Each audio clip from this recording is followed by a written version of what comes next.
China 6th generation fighter jet ತಯಾರು ಮಾಡಿದೆ. China $20 trillion ಅಧಿಕವಾದಂತ ಜಿಡಿಪಿ ಇದೆ. ಪರ್ ಕ್ಯಾಪಿಟಲ್ ಇನ್ಕಮ್ 12 ಲಕ್ಷಕ್ಕಿಂತ ಹೆಚ್ಚಿದೆ. Japan it is also progressing very extremely in technology. ನಾವೇನ್ ಮಾಡ್ತಾ ಇದೀವಿ? 10 ವರ್ಷ 11 ವರ್ಷ ಆಯ್ತು. ಈಗ ಪಿಕ್ಚರ್ ನೋಡಿದ ಮೇಲೆ, ಯಾವುದು ಚಾವಾ ಪಿಕ್ಚರ್ ನೋಡಿದ ಮೇಲೆ ಔರಂಗಜೇಬ್ ನೆನಪಾದ ಇವರಿಗೆ. ಈಗ ಔರಂಗಜೇಬು, ಅಕ್ಬರು, ಹುಮಾಯೂನು 10 ವರ್ಷ 10 ವರ್ಷ ಆಯ್ತು.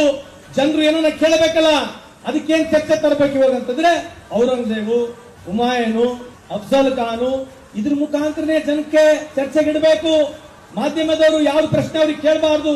ದಿನಾ ಬೆಳಗ್ಗೆ ವಿಚಾರ ಹಿಂದೂಸ್ತಾನ, ಮುಸಲ್ಮಾನ, ಪಾಕಿಸ್ತಾನ, ಅಫ್ಘಾನಿಸ್ತಾನನೇ ಇರಬೇಕು.